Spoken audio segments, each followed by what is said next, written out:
Bismillahirrahmanirrahim. Assalamualaikum warahmatullahi wabarakatuh. Alhamdulillahi rabbil alamin.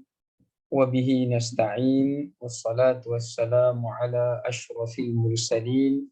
Wa ala alihi wa ashabihi ajma'in. Qala rabbi syrah lana sudurana. Wa yassir lana umurana. Wahlul uqdatan min alsinatina yafqahu qawlana. Allahumma rabbi yassir wa la tu'assir, rabbi tammim bil khairi amma ba'd. Alhamdulillah, kita rafa'kan puji dan syukur kepada Allah Ta'ala di atas segala rahmat dan kurniaannya. Pada petang ini kita masih lagi diberikan peluang dan keizinan oleh Allah Subhanahu wa Ta'ala untuk dapat bersama-sama kita menyambung kembali untuk tadabbur kita menerusi surah Al-Insan. Dan insya-Allah untuk hari ini kita akan nyambung semula bagi ayat yang ke-24. Allah SWT firman, A'udzubillahi minasyaitanirrajim. Bismillahirrahmanirrahim. Fasbir li hukmi rabbika wa la tuti' minhum athiman aw kafura. Yang bermaksud, oleh itu hendaklah engkau wahai Muhammad bersabar menerima hukum Tuhanmu dalam memberi tempoh kepada golongan orang-orang yang menentangmu. Dan janganlah engkau menurut kehendak orang yang berdosa di antara mereka atau orang yang kufur ingkar kepada Tuhannya.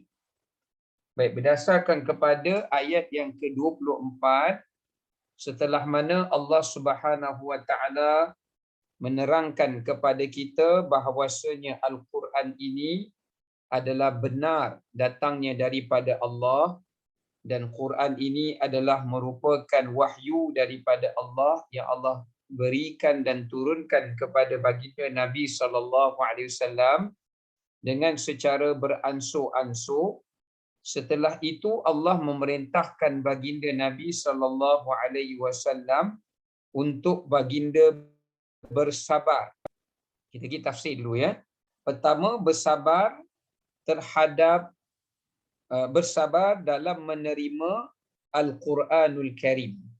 Pertama, ayat ini Allah menyuruh baginda Nabi SAW bersabar dalam menerima perintah-perintah, suruhan-suruhan, kewajipan-kewajipan, dan juga menyampaikan ancaman-ancaman, larangan-larangan kepada umat baginda yang ingkar itu.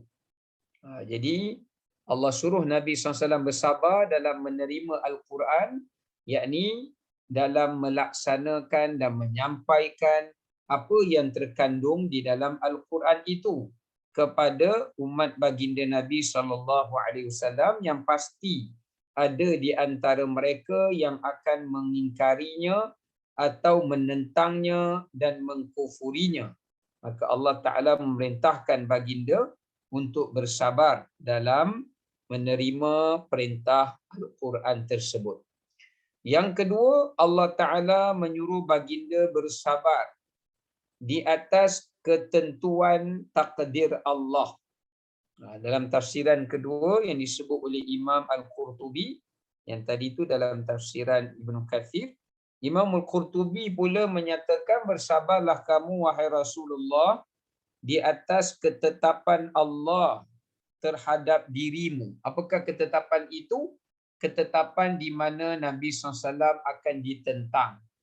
Baginda akan didustakan. Baginda akan diingkari oleh kaum-kaum baginda sendiri. Ini adalah bertepatan dengan firman Allah Ta'ala di mana Allah sebutkan dalam ayat yang lain. Allah berfirman, wa kadzalika ja'alna likulli nabiyyin aduwwan syayatin minal insi wal jin yuhi ba'duhum ila ba'din. Kata Allah Subhanahu wa Ta'ala, demikianlah kami telah menjadikan bagi setiap para nabi dan rasul itu adanya aduan. Maknanya adanya musuh bagi mereka. Ini para nabi dan rasul itu. Iaitu dan musuhnya di kalangan jin dan manusia. Di kalangan jin dan manusia, yang mana mereka itu bersikap angkuh terhadap ajaran yang disampaikan oleh Rasulnya, bahkan mereka saling tolong menolong di dalam menyesatkan manusia daripada jalan Rasul itu. Ini kita boleh tengok dalam surah Al-An'am pada ayat yang ke-112. Dan yang ketiga, Allah memerintahkan baginda Nabi SAW dengan maksud sabar dekat sini, sabar dalam menghadapi tentangan. Sabar dalam menghadapi tentangan dan kejahatan yang dilakukan oleh musuh-musuh Nabi SAW itu. Ya. Dalam riwayat ada menyebutkan tentang sabab nuzul bagi ayat yang ke-24 ini. Riwayat daripada Qatadah mengatakan, apabila Allah Ta'ala berfirman di hujung ayat 24 tu, Allah kata kepada Nabi, jangan kamu taat. Maknanya jangan kamu takut, jangan kamu patuh, jangan kamu taat kepada perintah mereka yang ingkar itu, kerana kamu takutkan mereka berbanding Allah. Atau kamu taat pada mereka untuk mencari redha mereka dari redha Allah. Sedangkan mereka itu adalah orang yang suka berbuat dosa dan suka kufur. Dalam riwayat ini disebutkan Abu Jahal pernah datang memberikan amaran kepada Nabi SAW. Dengan beliau berkata, in ra'aitu Muhammadan yusalli la ata'anna ala unuqih. Dia larang Nabi daripada keluar salat dekat hadapan Kaabah. Kata Abu Jahal, kalau aku nampak kamu wahai Muhammad datang lagi salat di hadapan Kaabah ini, akan aku injak atau pijak leher kamu. Ya, maka pada ketika itu, pada awalnya Nabi tidak mahu keluar menunaikan salat di hadapan Kaabah kerana mendengar akan ancaman daripada Abu Jahal. Tapi bila Allah Ta'ala turunkan ayat Quran ini, Allah kata kepada Nabi, jangan dengar dan jangan taat kepada ancaman yang diberikan oleh Abu Jahal itu. Keluar daripada rumah kamu, pergi ke hadapan Kaabah dan solatlah di sana. Maka Allah Ta'ala lah yang akan memelihara kamu daripada disakiti oleh Abu Jahal tadi. Okey. Adapun riwayat kedua mengatakan dua orang pembesar Quraisy, Walid bin Mughirah dan Utbah bin Rabi'ah. Mereka ni datang bertemu dengan Nabi SAW dan memberikan tawaran kepada Nabi SAW. Yang pertama, Utbah bin Rabi'ah, dia datang jumpa Nabi dan dia memberikan tawaran. Dia mengatakan, anak-anak perempuan aku ini adalah merupakan di kalangan wanita tercantik Quraisy.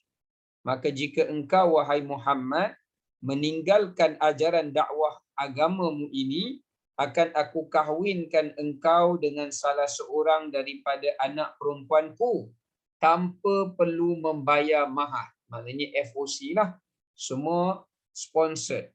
All sponsored. Maknanya semuanya ditanggung oleh Utbah bin Rabi'ah. Dia bagi tawaran itu kepada Nabi SAW dengan syarat hendaklah engkau tinggalkan urusan agamamu ini. Yang kedua, Walid bin Walid bin Mughirah pula memberikan tawaran dengan mengatakan, wahai Muhammad, jika engkau meninggalkan urusan agamamu ini, akan aku berikan kepada kamu harta sebanyak mana yang engkau inginkan daripada harta milikku, asalkan engkau meninggalkan agama ini dan ajaran ini. Itu tawaran kedua yang diberikan oleh Walid ibn Al-Mughirah. Tetapi Allah Ta'ala turunkan ayat yang ke-24 ini dengan Allah perintahkan Nabi SAW jangan mentaati dan jangan menunaikan permintaan mereka. Sebaliknya, tinggalkanlah suruhan mereka atau ancaman mereka itu. Ini adalah berkenaan dengan sebab turun kepada ayat yang ke-24. Baik, sekarang ni kita nak tengok dari sudut tadabburnya, pengajaran yang boleh kita ambil daripada ayat ini setelah kita melihat tafsirannya.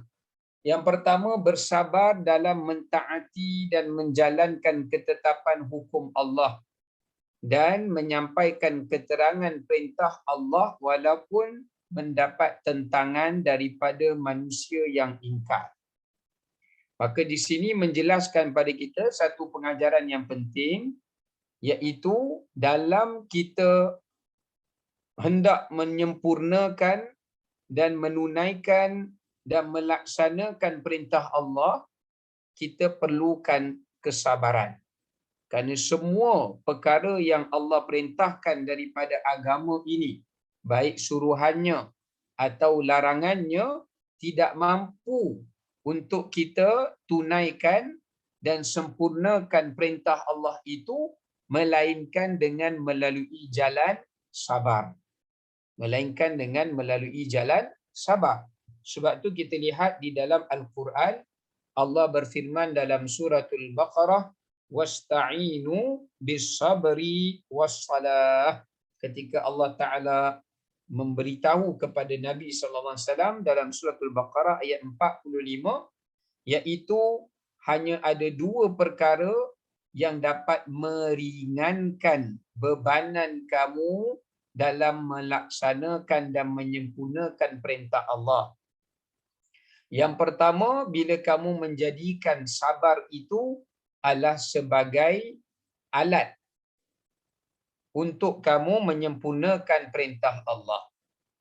Sebab itu Allah suruh kita minta tolong dengan sabar. Maknanya kita menghiaskan diri kita dengan sifat sabar, kerana yang dapat meringankan kita rasa ringan nak melaksanakan perintah Allah, rasa ringan nak menjauhi larangan Allah, rasa ringan nak menyatakan kebenaran daripada hukum Allah, dan merasa ringan dalam menyampaikan kebenaran kepada orang yang ingkar, orang yang sombong, orang yang angkuh, orang yang dusta.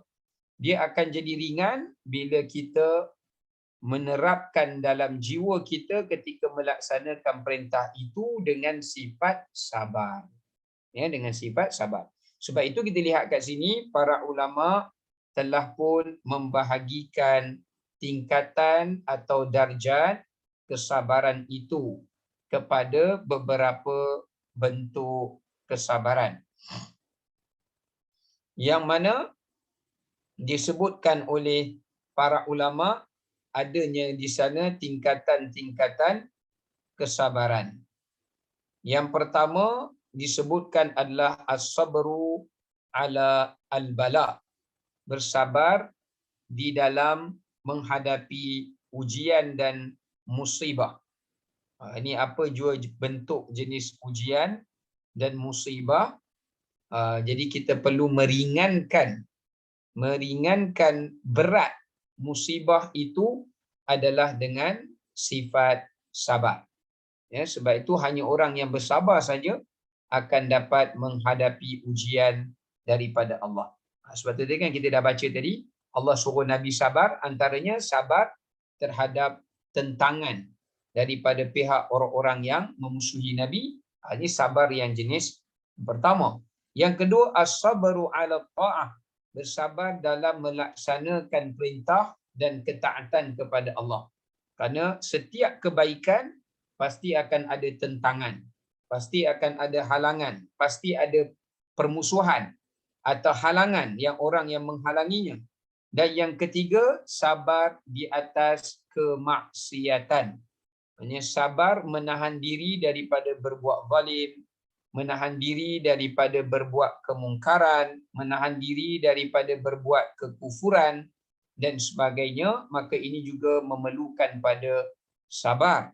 Ya, kalau orang yang tidak memiliki kesabaran dan sifat mujahadah, nescaya dia tidak boleh menahan diri dia daripada melakukan larangan dan dosa dan kejahatan. Yang keempat, as-sabru 'alan ni'am, Ya, as-sabru 'ala ni'am, iaitu bersabar dalam menguruskan nikmat kurniaan Allah Subhanahu wa taala. Bersabar dalam menguruskan nikmat kurniaan Allah. Yakni macam mana kita nak uruskan nikmat Allah itu agar kita menjadi orang yang bersyukur. Agar kita menjadi orang yang bersyukur. Ini adalah tingkatan yang keempat daripada darjat kesabaran. Ya, disebabkan kerana kita nak menguruskan menguruskan sabar atas nikmat Allah itu bukan satu perkara yang mudahlah, supaya nikmat itu tidak disalahgunakan pada perkara-perkara yang mengkufuri akan nikmat tersebut. Dan yang terakhir, yang kelima, as-sabru 'alal nas, bersabar di atas kejahatan manusia atau makhluk.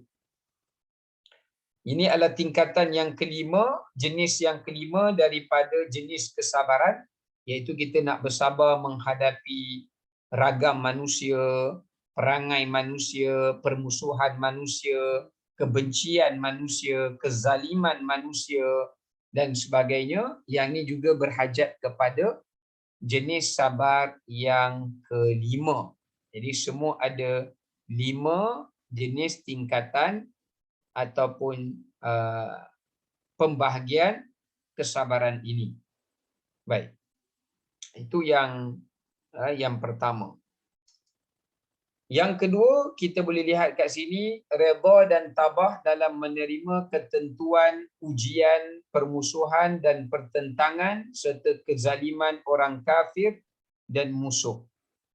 Kerana dalam ayat ke-24 ini juga Allah Ta'ala menyuruh Nabi SAW agar baginda menjadi orang yang redha, orang yang tabah, orang yang istiqamah di dalam menerima ujian daripada Allah melalui pertentangan orang-orang kafir, orang musyrikin dan kezaliman mereka dan sebagainya. Jadi selain daripada Allah menyuruh baginda Nabi untuk bersabar, Allah Ta'ala juga menyuruh baginda Nabi untuk menjadi orang yang redha di atas ujian yang telah Allah Ta'ala tentukan dan takdirkan kepada baginda sallallahu alaihi wasallam. Maknanya dalam apa jua bentuk ujian yang Allah berikan, kita sebagai orang beriman perlu menghadapi ujian itu dengan sikap yang tenang dan juga dengan sifat yang tabah dan juga redha terhadap ketentuan Allah Subhanahu wa taala. Sebab itu dalam ayat ke-24 tadi, antara yang ditafsir oleh para ulama, Allah menyuruh Nabi bersabar supaya baginda tidak segera memohon kepada Allah agar dibinasakan umat baginda. Seperti mana sebahagian para nabi yang mereka ada mendoakan kepada kaum mereka agar dibinasakan oleh Allah Subhanahu wa taala. Ya. Maka di sini menunjukkan pada kita Allah Taala menyuruh baginda Nabi SAW menghadapi tentangan itu dengan redha, menghadapi tentangan itu dengan tabah dan tidak cepat untuk meminta agar mereka dihukum atau diazab atau dibalasi dan sebagainya, kerana ia adalah menunjukkan ketinggian darjat kesabaran seseorang itu. Sebab tu saya dalam pengajaran yang kita ambil ni tadi, Allah menghubungkan sabar itu dengan redha. Ya, kerana orang yang hendak mencapai darjat ketinggian sabar, dia perlu untuk memiliki sifat redha di atas ujian itu tadi. Sebab itu ulama meletakkan darjat orang yang sabar ini kepada 5 tingkatan darjat. Tadi kita cerita tentang pembahagian atau jenis. Ini adalah darjat dan tingkatan. Yang pertama, kalau kita tengok dalam Quran, Allah panggil orang yang sabar ni dengan gelaran sabir. Yang mana Allah Ta'ala sebut, ni'mas sabir, innahu awwab. Allah puji tentang siapa ni? Nabi Ayyub alaihi salam. Sabiran innahu awwab. Sabir ini adalah orang yang dapat menahan dirinya daripada melakukan perkara yang tidak diredai oleh Allah ketika mana dia diuji. Itu sabir. Dan istilah kedua yang juga diguna pakai adalah mustabir.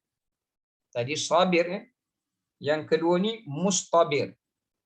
Ya, mustabir iaitu orang yang cuba berusaha untuk menjadi orang yang sabar. Macam misalnya kita ditimpa ujian, kali pertama kita tak boleh sabar. Tapi kita cuba memujuk, melatih diri kita supaya kita dapat bersabar. Ini dipanggil golongan mustabir. Ya, dipanggil golongan mustabir. Kalau kita tengok dalam ayat Al-Quranul Karim, di mana Allah Subhanahu Wa Taala ada menyebutkan tentang perkataan wastabir ni. Ya, contohnya kita boleh tengok dalam surah Maryam. Ketika Allah Ta'ala pesan pada Maryam, sebab masa tu Maryam hamilkan Nabi Isa. Jadi orang tuduh Maryam dan bermacam-macam, jadi Maryam jadi lemah. Jadi macam mana nak kuatkan diri dia supaya dia boleh menjadi orang yang kekal dalam sabar? Allah suruh dia menjadi orang yang mustabir. Kata Allah kata dalam Quran, fa'bud wastabir li'ibadati hal ta'lamu lahu samiyya. Allah kata kepada Maryam, hendaklah menyembah Allah itu, banyakkan sembah Allah supaya dia dapat memupuk diri kamu menjadi orang yang bersabar. Itu antaranya. Begitu juga Nabi Ismail juga ada sebut dalam surah Taha ayat 132, yang mana Nabi Ismail berpesan kepada anak-anaknya supaya menjadikan diri sebagai orang yang sabar melalui salat. Wa'mur ahlaka bis-salah wastabir 'alaiha. Jadilah kamu orang yang mengerjakan salat dan orang yang dapat melatih dirinya menjadi orang yang sabar dalam menunaikan salat. Ini antara kalimah-kalimah yang digunakan pakai dalam Quran lah. Yang ketiga dipanggil mutasabbir. Mutasabbir. Mutasabbir ini adalah orang yang tidak termampu untuk menanggung. Orang yang tak mampu untuk menanggung kesabaran di atas ujian. Bila Allah bagi ujian kat dia, dia tak boleh nak sabar. Kita minta jauh daripada golongan ini. Dan yang keempat dipanggil sebagai sabur. Sabur. Ini adalah golongan yang tinggi juga kedudukan dia, seperti mana yang mana Allah Subhanahu Wa Taala menyebutkan di dalam Al-Quran antara sifat golongan-golongan yang seperti ini yang disebut sebagai sabur ataupun sabbar. Di mana Allah kata likulli sabbarin syakur. Sabur dengan sabbar ni maknanya sama, iaitu orang yang memiliki tahap kesabaran yang sangat tinggi. Walaupun dia diuji dengan ujian yang paling berat, tapi dia dapat menghadapi ujian itu dengan redha dan dengan tabah. Ya, tanpa dia berputus asa ataupun tanpa dia mempersoalkan takdir Allah dan sebagainya. Ini adalah sifat golongan yang sabur ataupun sabar. Ya. Okey. Kemudian kita pergi yang ketiga. Berdasarkan pada ayat ini, yakin dan sabar dalam menanti janji kemenangan dari Allah kepada Rasulnya serta tidak tergesa-gesa di dalam berdakwah pada jalan Allah. Pada ayat 24 ini juga Allah Ta'ala memberikan kepada kita satu pengajaran seperti mana Allah memerintahkan baginda Nabi SAW untuk sabar itu dalam arti kata, iaitu Allah menyuruh baginda untuk yakin. Yakin dalam bersabar untuk menunggu dan menantikan janji daripada Allah. Janji kemenangan daripada Allah, janji kejayaan dalam dakwah Nabi sallallahu alaihi wasallam. Sebab tu kita lihat bahawasanya dalam ayat ni juga memberikan pada kita satu kefahaman apabila kita melakukan sesuatu ketaatan pada Allah, jangan kita tergesa-gesa mengharapkan di sebalik ketaatan itu imbalannya. Macam kita selalu sedekah, kemudian kita harap, katakanlah kita mengharap di sebalik sedekah tu kita sihat, atau di sebalik sedekah tu Allah lapangkan kesulitan kita. Ya, boleh kita berniat seperti itu, tapi jangan kita terburu-buru atau tergesa-gesa. Maknanya kita tak sabar, baru 2-3 kali kita nak mengharapkan Allah dah lapangkan kesulitan kita, Allah dah keluarkan kita daripada bebanan dan juga sebagainya. Maka ini adalah merupakan satu perkara yang tidak tepat lah, tidak benar. Sebab itu Allah Ta'ala menyuruh Nabi SAW kekal dalam keadaan sabar, kekal dalam keadaan tabah, kekal dalam keadaan yakin bahawasanya apa yang Nabi sampaikan ini benar, walaupun berat Nabi nak menyampaikannya, dapat tentangan, tapi pasti janji Allah tidak akan tersalah. Sebaliknya Allah akan jadikan dakwah Nabi ini diterima, Al-Quran ini diimani, dan kemudian ajaran Nabi SAW akan dianuti dan juga diimani oleh masyarakat orang Mekah dan selainnya. Maka di sini menunjukkan pada kita jangan terburu-buru dalam mengharapkan janji Allah. Sebaliknya kita sebagai orang beriman kena sentiasa yakin dan tidak merasa ragu-ragu ataupun perasaan sangsi di atas setiap janji dan ketetapan yang ditetapkan oleh Allah Subhanahu Wa Taala, di atas segala apa yang Allah Taala janjikan kepada kita. Ini satu sifat yang amat penting, ya. Baik. Yang keempat, larangan memberi ketaatan kepada orang kafir dan munafik pada urusan agama dan urusan dunia yang bertentangan dengan agama. Dalam ayat ke-24 ini, Allah Subhanahu Wa Taala melarang baginda Nabi SAW daripada mentaati ataupun baginda menuruti kehendak dan keinginan Abu Jahal, Utbah dan juga Walid. Ya, Utbah dan juga Walid yang saya dah bacakan di awal tadi tentang sebab nuzul kepada ayat yang kita bacakan ini, iaitu pada ayat yang ke-24 ya. Baik. Jadi larangan untuk memberi ketaatan kepada, yang pertama Allah sebut siapa? Asiman. Larangan untuk kita taat dalam perkara-perkara kemaksiatan dan perkara-perkara dosa. Ini kalau orang menyeru kita, memerintahkan pada kita untuk kita berbuat sesuatu benda maksiat, sesuatu benda kemungkaran, maka kita haram untuk mengerjakan perkara maksiat dan perkara dosa itu semata-mata kerana ingin memberikan ketaatan kepada orang ahli maksiat itu tadi. Di sini menunjukkan pada kita bertepatan dengan hadis Nabi SAW di mana baginda bersabda, la ta'ata li makhluqin fi maksiatil khaliq. Tidak boleh taat kepada makhluk dalam perkara yang bersifat dosa dan maksiat kepada pencipta.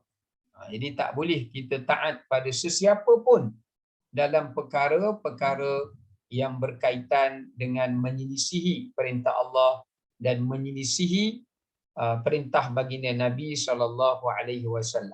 Walaupun dia kedua ibu ayah kita, walaupun dia guru kita, walaupun dia suami kita, walaupun dia orang yang lebih tua daripada kita, kita tidak wajib memberi ketaatan kepada mereka jika mereka menyuruh kita berbuat perkara dosa dan perkara maksiat.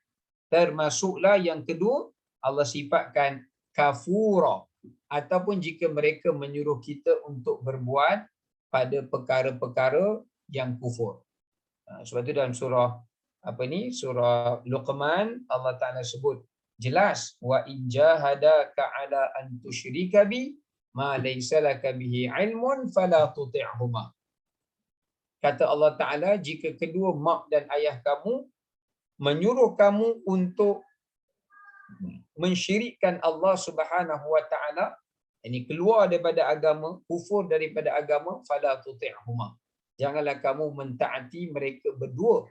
Tapi dalam masa yang sama Allah kata wasahibhuma.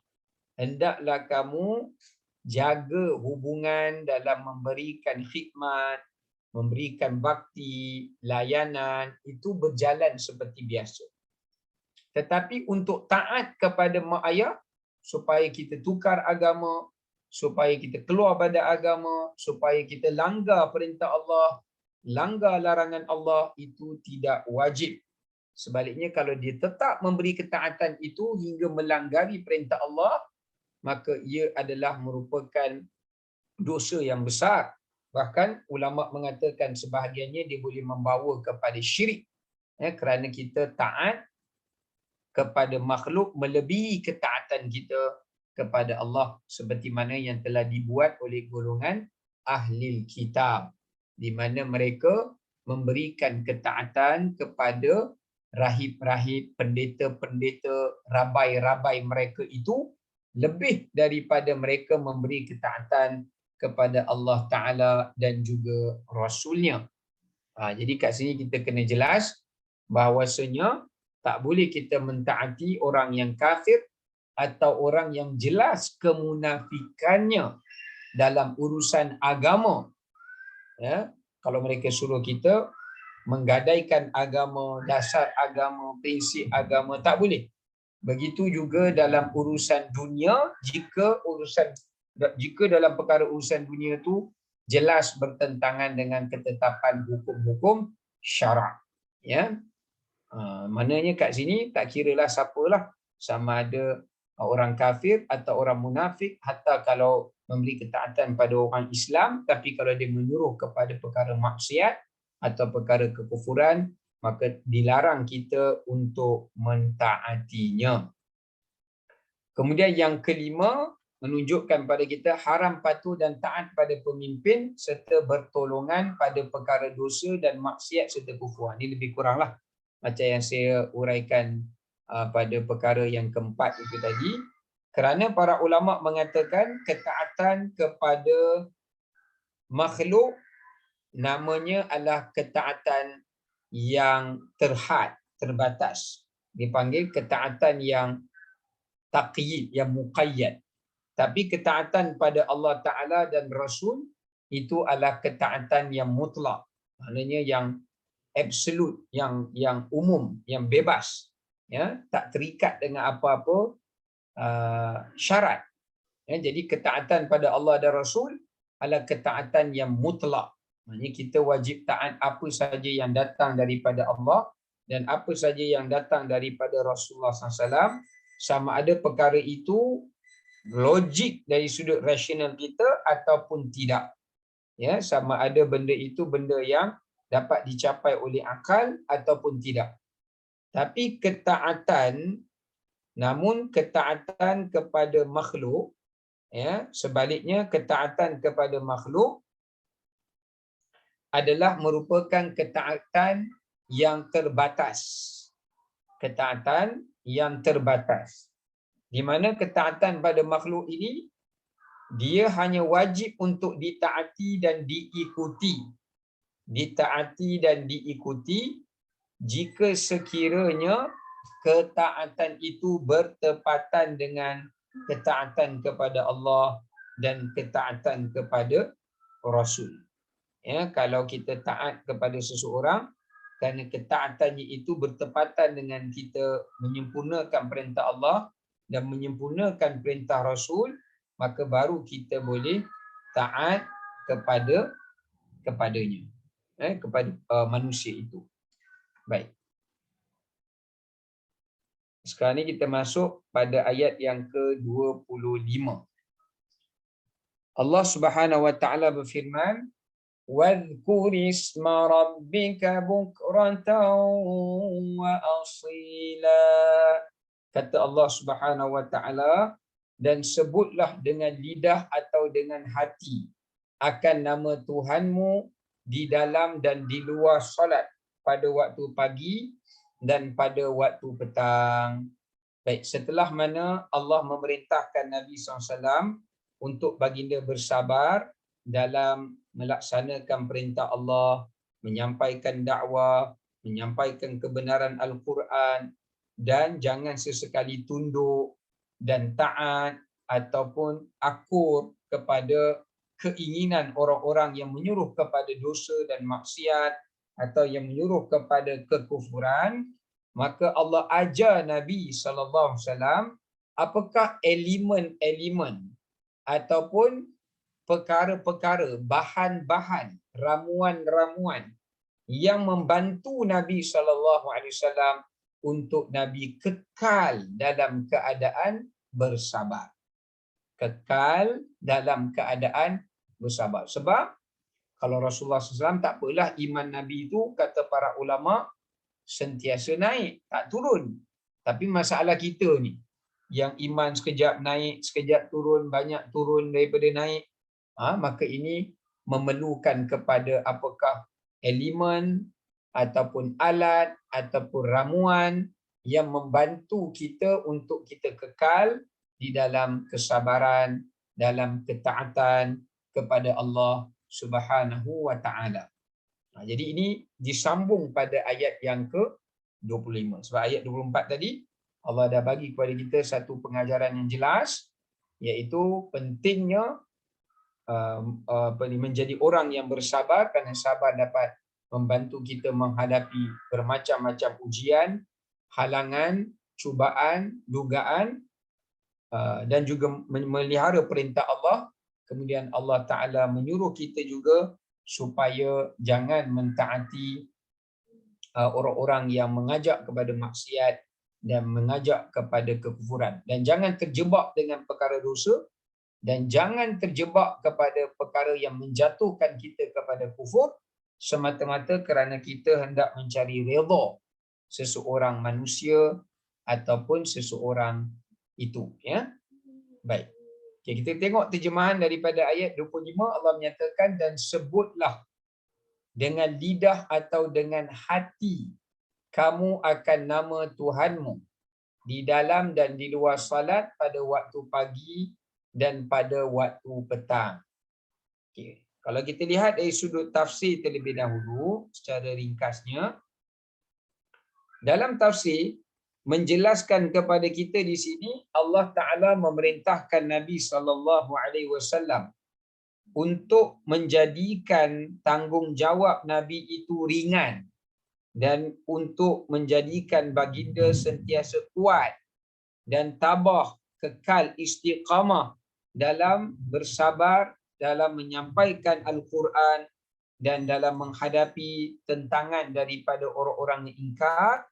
Allah menyarankan Nabi untuk wadhkurisma rabbik. Apa yang ditafsirkan wadhkurisma rabbik? Kat sini ada beberapa tafsiran para ulama. Yang pertama maknanya solat. Ya. Dan sebutlah nama Tuhanmu itu pada waktu pagi dan petang tu, itu ditafsirkan dengan makna solat. Maknanya Allah Ta'ala pesan kat Nabi SAW, laksanakanlah salat pada waktu pagi. Pagi ni apa? Subuh. Wa asila, dan daripada dua bahagian di waktu siang, yakni zuhur dan juga asar. Jadi Allah Ta'ala menyuruh Nabi SAW cara baginda nak menghadapi, nak meringankan kesedihan, bebanan, kedukecitaan yang Nabi hadapi daripada kaum baginda sendiri pada waktu siang. Ya, baginda dapat banyak tentangan daripada kaum ni waktu siang, daripada pagi sampai ke petang. Baginda sepanjang waktu itu akan mendapat permusuhan, pertentangan daripada kaumnya. Jadi sebab itu Allah nak ringankan musibah, ujian, kesedihan dan juga apa-apa saja perasaan yang dihadapi oleh Nabi SAW, maka Allah perintahkan Nabi untuk mengerjakan salat. Solat subuh, solat zuhur dan solat asar yang ditafsirkan oleh para ulama. Ya, 3 solat ini. Kenapa Allah syariatkan 3 solat ini?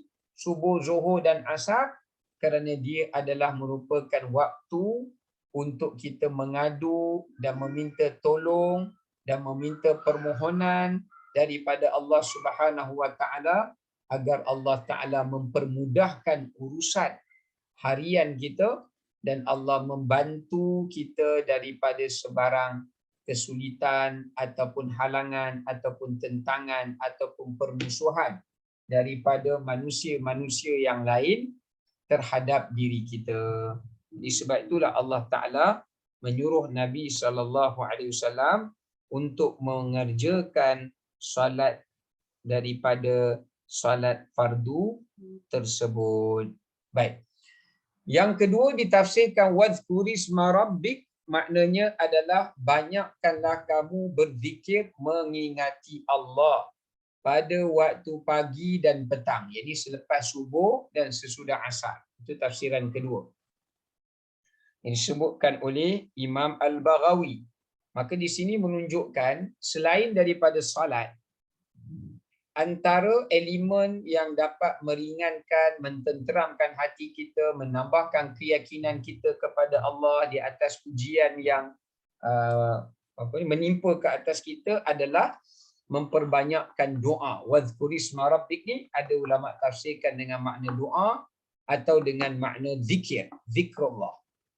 So kat sini Allah ajar Nabi SAW dengan 3 perkara atau 3 elemen, 3 perkara atau 3 elemen yang dapat atau ubat yang dapat membantu meringankan kesulitan yang dihadapi oleh Nabi SAW di dalam ujian dakwah baginda. Bukan ayat ni bukan untuk Nabi SAW saja, tetapi ayat ini juga untuk kita. Iaitu pengajaran dia, Allah Ta'ala menyuruh kepada kita dalam keadaan apa pun yang kita berada, Allah suruh kita minta tolong kepada Allah melalui 3 jalan. Pertama, salat. Kalau kita ada masalah, ambil wudu, salat. Ini yang disebutkan oleh Anas bin Malik radhiyallahu an, di mana Sayyidina Anas mengatakan dalam hadis,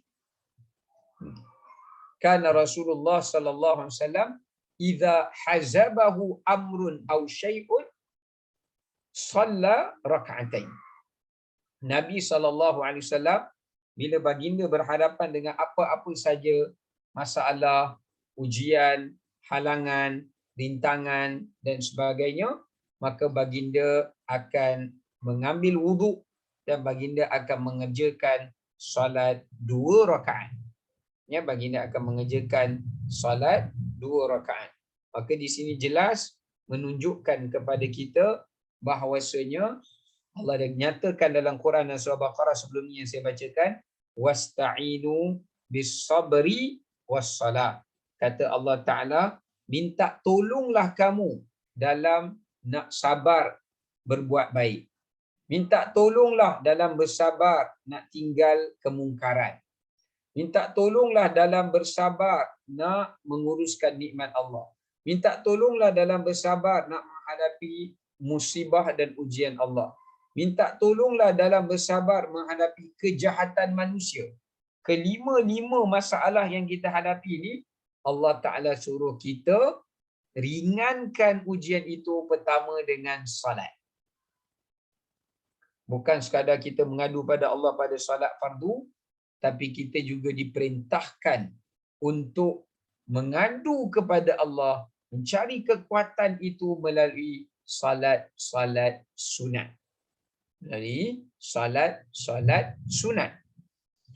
Baik, itu yang pertama. Yang kedua, selain daripada salat, Allah Ta'ala memerintahkan kepada kita supaya memperbanyakkan doa.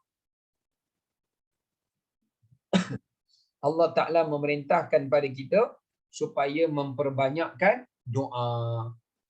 Selepas daripada salat, lazimkan diri kita dengan doa, sentiasa memohon dan meminta kepada Allah. Sebab ada juga ulama yang tafsirkan wadhkur ni dengan bererti kata doa.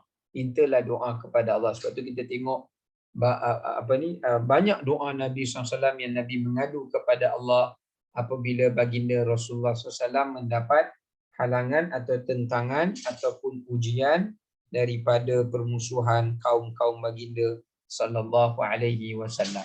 Yang ketiga selepas berdoa iaitu memperbanyakkan zikir. Kerana ada juga ulama yang menafsirkan wadhkur ini maknanya adalah zikrullah, ucapan zikir. Tak kiralah subhanallah, alhamdulillah ke Allahu akbar, subhanallah bihamdihi, la ilaha illallah ke dan sebagainya, bermacam-macam jenis zikir kita boleh baca, kita boleh amalkan. Maka dengan zikir itu juga antara salah satu asbab yang membantu untuk kita kekal dalam kesabaran taat, kesabaran menjauhi maksiat, kesabaran mengurus nikmat, kesabaran menghadapi musibah dan kesabaran menghadapi tentangan dan kebencian permusuhan manusia. So ingat ya, salat, doa, zikir. Ini 3 amalan serangkai, beriringan. Maka kerana itu kalau kita nak jadi orang yang merdeka, tenang jiwa, tenang perasaan, tenang akal fikiran daripada dan dipermudahkan untuk melaksanakan segala titah perintah Allah Ta'ala ini, dipermudahkan segala urusan dunia dan akhirat, kita kena jaga 3 perkara hal ini yang dianjurkan oleh Quran dan juga hadis Nabi SAW yang saya bacakan tadi. Ya, baik. Sekarang kita tengok pengajaran yang antara pengajaran je lah, sebagainya saya sebut tadi. Yang pertama, mengingati Allah dengan zikir, doa dan salat dapat membantu menguatkan hati dan kesabaran. Ini saya dah sebut dah ada 3 elemen, 3 perkara yang dapat menguatkan jiwa kita, fikiran kita dan juga dapat meningkatkan nilai kesabaran di dalam diri kita. Dia dapat upgrading, dia dapat tingkatkan, dia dapat tinggikan nilai kesabaran kita kepada ujian Allah Subhanahu Wa Taala. Ya, jadi disebabkan kerana itu kalau seseorang yang nak menguatkan imannya, nak menguatkan nilai sabar dalam dirinya, nak mencari alat yang dapat membantu supaya ia dapat sempurnakan perintah Allah dengan baik, maka hendaklah seseorang itu berdoa agar Allah Subhanahu Wa Taala menganugerahkan kepadanya 3 perkara ini, zikir, doa dan juga solat yang sunat. Ya, diperbanyakkan zikir, diperbanyakkan doa dan diiringi dengan solat yang sunat. Insya-Allah kita akan tengok impak dan kesannya. Allah Ta'ala akan kuatkan jiwa, kuatkan fikiran kita untuk kita dapat menjadi sebaik-baik dan sesabar-sabar manusia di sisi Allah Subhanahu Wa Ta'ala. Allahumma amin. Yang kedua, sentiasa bergantung harap dan meminta pertolongan kepada Allah Ta'ala dalam setiap urusan melalui salat dan juga doa. Pengajaran yang kedua daripada ayat yang ke-25 yang kita baca ini, di mana Allah Ta'ala menyarankan kepada kita supaya kita sentiasa menyerah diri kepada Allah, bergantung kepada Allah dan hanya berharap pertolongan daripada Allah dalam semua urusan kehidupan kita. Ya, dan kita menggambarkan pergantungan pada Allah tu melalui salat dan melalui doa kita. Jadi dekat sini pengajaran dia sangat penting, iaitu bukan sekadar kita minta tolong kepada Allah melalui salat, zikir dan doa saja. Tapi kita sendiri dari sudut pegangan jiwa kita, kita kena letak pergantungan kita hanya kepada Allah. Ya, pergantungan kita hanya kepada Allah, pengharapan kita hanya kepada Allah Subhanahu Wa Taala. Kerana Allah Taala lah yang mentadbir, yang menentukan, yang menguruskan segala apa yang berlaku di dunia ini. Selepas daripada kita berusaha, seperti mana Nabi SAW setelah mana baginda berusaha menyampaikan dakwah itu kepada kaumnya, kemudian baginda bertawakal pada Allah, bergantung kepada Allah, berserah kepada Allah tentang sama ada orang yang sampai peringatan itu beriman ke tidak, dengar ke tidak, percaya ke tidak, ikut ke tidak, itu semua kita serah pada Allah. Tapi tanggungjawab kita sendiri, kita kena buat. Kita kena sampaikan. Kita kena sabar dalam menyampaikan. Sabar terhadap tentangan. Jangan gentar. Bila kita dah sampaikan, kita bergantung pada Allah. Kita berserah pada Allah. Dengan tujuan dan harapan agar apa yang telah kita sampaikan itu benar-benar menyentuh perasaan manusia itu tadi dan menjadi asbab untuk mereka beriman kepada Allah dan kembali bertaubat kepada Allah Subhanahu wa Ta'ala. Ini yang dimaksudkan mengenai pengajaran yang kedua daripada ayat yang ke-25. Adapun yang ketiga, menjauhi dari sifat golongan yang leka dan lalai serta meninggalkan segala bentuk perbuatan syirik. Sebab kalau kita tengok pada ayat 25 ni, Allah sebut tentang dua waktu. Ya, ulama tafsir kata ada dua waktu Allah sebut. Satu bukratan lepas subuh, bermula daripada subuh sampai lepas subuh. Wa asila bermula daripada asar sampai sesudah asar. Dan dua waktu ini adalah merupakan waktu yang dua perkara terjadi kepada manusia pada dua waktu ini. Yang pertama adalah itu bermulanya waktu untuk manusia mensyirikkan Allah Ta'ala. Sebab tu kita tengok agama Islam mengharamkan dan melarang kita untuk mengerjakan solat fardu ataupun apa-apa sahaja solat di kala mana menjelangnya sesudah subuh atau menjelangnya sesudah daripada asar. Kerana lepas subuh dan asar, makruf kita tak boleh mengerjakan sebarang solat-solat sunat. Kecuali solat yang bersebab lah, solat wudu, solat musafir, itu bersebab tak apalah. Ni kalau yang tak bersebab, saja-saja nak semayang apa-apa ibadat-ibadat solat-solat sunat yang lain, maka itu tidak dibenarkan disebabkan kerana pada waktu sesudah subuh dan pada waktu sesudah daripada asar, dia adalah bermulanya waktu orang mensyirikkan Allah, terutamanya golongan Majusi. Sebab golongan Majusi ini, mereka sentiasa menanti kedatangan matahari yang mereka anggap sebagai Tuhan ketika menjelangnya bermula daripada sesudah subuh, lepas orang Islam semua selesai salat, bermula daripada situlah mereka menantikan kedatangan Tuhan mereka, yakni yang bernama matahari yang mereka percayai, dan kemudiannya menyebabkan oleh kerana waktu itu waktu orang mensyirikkan Allah, maka Allah mengharamkan kita beribadat kepada Allah Ta'ala pada waktu itu. Sebab itu kita tak boleh sembahyang lepas subuh, kita tak boleh sembahyang lepas asar, kerana dia adalah merupakan waktu bermulanya orang mensyirikkan Allah Subhanahu wa taala. Dan juga kerana dua waktu itu adalah merupakan waktu yang paling manusia lalai.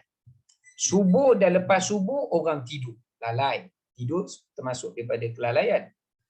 Lepas asar manusia berada dalam kesibukan menghitung hasil niaga, sibuk dengan urusan closing sebelum dia pulang daripada selesai daripada tugas dia. Maksudnya dalam keadaan seperti itu manusia kebanyakannya berada dalam keadaan lalai. Lalai ketika pulang daripada tempat kerja ke rumah dengan jamnya. Jadi menunjukkan manusia pada ketika itu berada dalam keadaan yang lalai. Maka di sini menunjukkan pada kita betapa pentingnya bukan sekadar kita kena salat, zikir dan juga doa, tapi kita juga dituntut oleh Allah dan juga Rasulnya supaya kita menjadi insan atau hamba Allah Ta'ala yang selalu tidak leka dan lalai, dan juga tidak terjebak dengan perbuatan-perbuatan amalan syirik kepada Allah Subhanahu wa Ta'ala. Sebab sifat orang beriman, dia tidak lalai pada waktu orang lalai. Waktu orang lalai lepas subuh. Waktu orang kebanyakan lalai lepas asar. Jadi orang beriman, di waktu orang lain lalai, dia tidak lalai. Di waktu orang lain tak lalai, dia lagilah tak lalai. Maka itu adalah ciri-ciri sifat hamba-hamba Allah yang mengingati Allah. Sebab tu Allah suruh Nabi Muhammad SAW mengingati Allah pada waktu pagi dan pada waktu petang, selepas subuh, selepas daripada asar, kerana di waktu itu waktu kebanyakan manusia leka dan lalai daripada memohon pertolongan dan juga bantuan daripada Allah Subhanahu wa Ta'ala. Dan yang keempat, waktu awal pagi sesudah subuh dan waktu petang ketika asar adalah merupakan waktu manusia lalai dan leka serta melakukan syirik pada Allah. Ini pun saya dah huraikan secara tidak langsung tadi untuk sambungan pada perkara yang ketiga, ya. Sebab tu kita tengok bagaimana Allah menyuruh kita selepas subuh dengan lepas asar ni, Allah suruh kita berzikir saja. Allah tak syariatkan apa-apa ibadat salat kerana Allah tak mahu. Di pengajaran juga, tapi saya terlupa nak masukkan dalam poin kita ini, iaitu tuntutan untuk menyelisihi amalan orang-orang kafir. Amalan orang-orang kafir. Selain daripada ayat 25 ni, Allah suruh Nabi cari kekuatan dengan zikir, doa dan salat. Allah juga suruh Nabi jangan tergolong di kalangan golongan yang lalai. Kita pun jangan jadi golongan yang leka dan lalai. Terutamanya pada waktu yang orang lalai, kita boleh ingat Allah. Sepertiga malam, orang tidur lalai, kita boleh bangun sembahyang malam. Ini ayat nanti kita akan tengok. Kemudian pada waktu lepas subuh, orang lalai, kita boleh ingat pada Allah. Lepas asar, orang lalai, kita boleh ingat pada Allah. Maka ini menunjukkan bagaimana kita nak meraih kekuatan, petunjuk dan juga hidayah dan bimbingan daripada Allah bermula daripada diri kita sendiri. Kita jangan menjadi orang yang lalai. Ya, baik. Jadi pengajaran yang tadi, yang terakhir tadi yang saya sebutkan, larangan untuk menyerupai orang yang bukan Islam, sama ada waktu solat mereka, cara berpakaian khusus mereka, cara ibadat mereka, cara kepercayaan mereka, cara pemakanan mereka, dan apa-apa sajalah, kecuali yang benda berkaitan dengan budaya tu tak masuklah, itu culture. Tapi ni yang berkaitan dengan ritual, berkaitan dengan kepercayaan, berkaitan dengan keyakinan, maka ini juga ditegah. Sebab tu Allah melarang kita solat lepas subuh dan solat lepas asar, kerana itu adalah merupakan waktu orang-orang Majusi, orang-orang Majusi menyembah Tuhan matahari, atas dakwaan mereka. Maka Allah tidak mahu amalan orang Islam menyerupai amalan mereka, kerana Nabi SAW ada menyebutkan dalam hadis, man tashabbaha biqaumin fahuwa minhum. Sesiapa yang menyerupai amalan seseorang itu, maka dia adalah tergolong di kalangan golongan tersebut. Ya. Okey, baik. Wallahu taala a'lam bissawab. Tertangguh sekadar itu untuk petang ini, insya-Allah kita akan sambungan pada ayat ke-26 sehingga ayat seterusnya. Insya-Allah kita ada lebih kurang 5 ayat lagi untuk kita selesaikan bagi surah Al-Insan. Wallahu a'lam. Wassalamualaikum warahmatullahi wabarakatuh. Waalaikumsalam warahmatullahi wabarakatuh.